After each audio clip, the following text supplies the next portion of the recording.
And so the first thing is, though, that you want it to be an impulse purchase. What that means is that you don't want to price it so that it's a bump offer. I want you to think of it as an impulse buy, as if you're checking out of the grocery store. You know, like if I go to the grocery store to pick something up and I stand around, if there's a line, I'm looking at the cam, looking at, do I need that flashlight? You know what I mean? Do I need hair ties for some odd reason? Like, right? I'm looking at these things. They're impulse buys. They're inconsequential. You don't have to go into full-blown decision-making mode. And so I'm trying to keep it within a, like, where it's expendable money. Right? So it doesn't take a huge decision to spend another $29 or $24. I do think that when you get to 35, 36, 37 and up, you start to get into like, that's,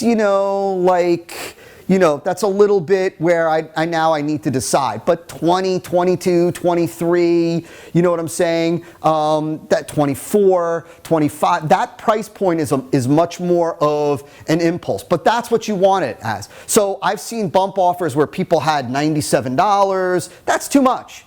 That's too much. Now, what I will say is this. If you have a front end that is, hypothetically, if you're selling something that's $800, I understand if you had a $97, bump. But for most, knowing what you know about scalable pricing and scalability, you want something that is a no-brainer. And recognize this, like I showed you, a $29 bump, right? $29, $25 bump can add significant value to your order, right? It can add significant value to your order. Next is you want congruence.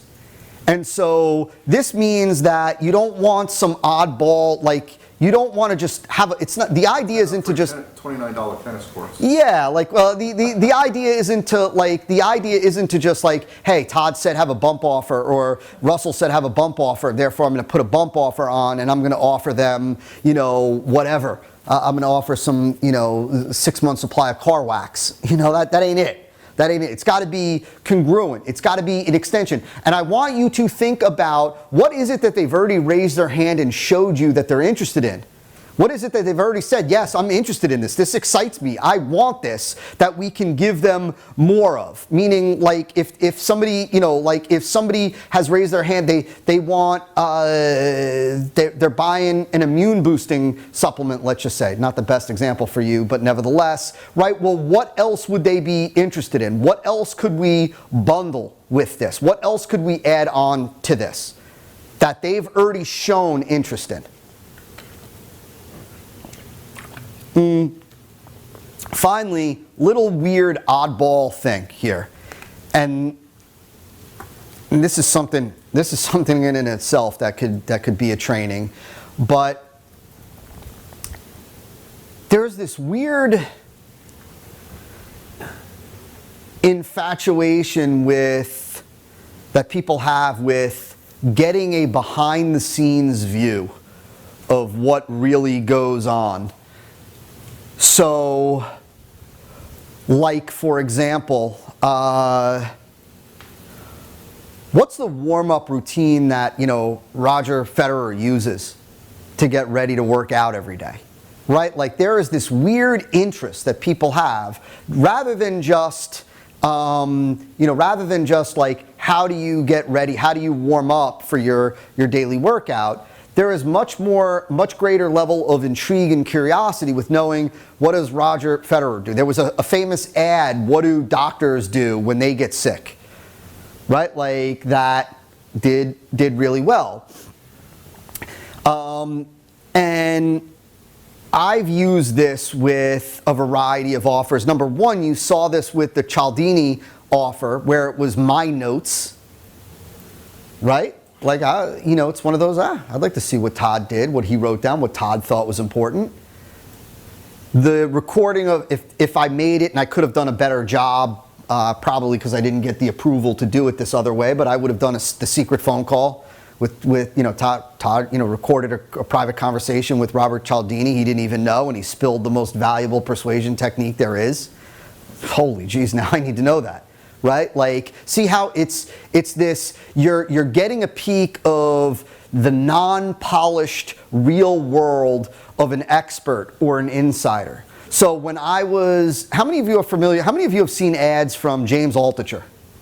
So, okay, so James Altucher, cryptocurrency, crazy looking dude, right? Hair out here, crazy story, just a really wacky character. So he built a monster business at one point. It was 28 million the first, I think, 18 months they did. So very quickly grew. And he helps people with wealth building. And so he is also a client of my client, Agora Financial. And so the idea that I gave to them was, I said, here is what I want you to do. This is what I would tell you to do. I want you to stage this. So James has a daughter. And so I said, here's what I want you to do. I want you to put James in a car with his daughter, with somebody else in the back seat, and I want you to have James's daughter ask him, like, Dad, what are the 15 best like wealth building lessons that you've learned? You've been through ups and downs and trials and craziness. What are the best, the 15, like that you'd share with me, your daughter? And I want James to give him those 15, and I want it recorded on an iPhone, and I want us to offer that. I want us to later on be able to have James say, oh man, I shared with my daughter the 15 private and it was recorded. My other daughter, my younger daughter told me, and I decided, you know what, I'm going to share it with everybody. That's sexy. Like, that is crazy, hot, that is a gem. That is a moneymaker. Put it in the car with his daughter instead of just talking about it on a white screen behind him. It's a totally different. Well, because you know what? White screen behind him is, this is James on camera, polished, what I would say to you, knowing that it's being recorded, right? And cleaning certain things up, that I don't want to see. I could see that anywhere that there's a professional presentation. I want to know what he really says behind closed doors. I said, that's right. Another idea. I said, what if, right, there's take another stock, one of these, financial guys, and his nephew asks him for, I need to know how to make money in the stock market, Uncle Greg. Can you please, guide me? And for the next 3 months, Uncle Greg sent, private emails to his nephew, teaching him the ways of the ways of Wall Street. That's sexy. That's hot. Why? Because you're a voyeur. You're peeking in behind. You're seeing real world. That is, what do doctors do when they get sick, right? So did any of you see the promotion that I did when I went to Agora? So I went there, right? That thing created mad buzz, unbelievable, like unlike anything that I had ever personally seen before. It was nuts. That was all, the whole entire thing. This is now what you get when you come to, right? The whole entire thing